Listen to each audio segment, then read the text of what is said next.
ইমাম যখন আপনারা মসজিদে যেয়ে দেখেন রুকুতে চলে গেছে, আপনারা মসজিদের দরজায় দেখলেন ইমাম রুকু দিয়ে দিল, আপনারা কি করেন?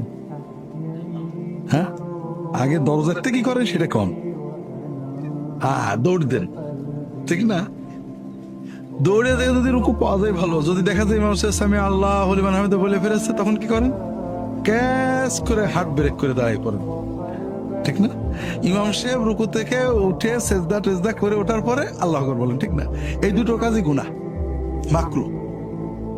আল্লাহ রাসূল সাল্লাল্লাহু আলাইহি ওয়াসাল্লাম বলছেন, ইযা উকিমাতিস সালাতু ফামশু ইলাইহা ওয়া আলাইকুমুস সাকিনাতু ওয়াল ওয়াকার।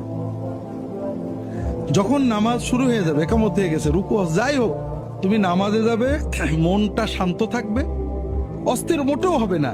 নামাজ হয়ে যাচ্ছে, দূরে কাতে কি হয়েছে, যেটুক পাবে সেটুক পড়বে, বাকিটা নিজে পড়বে। কারণ দৌড়াচ্ছ কেন?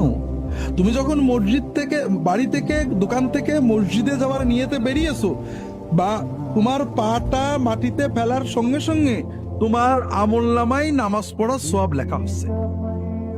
তুমি তো নামাজেই আছো, তুমি মসজিদে যদি দেখো যে নামাজ শেষ হয়ে গেছে, তারপরও তোমার আমলনামায় জামাতের সওয়াব লেখা হবে।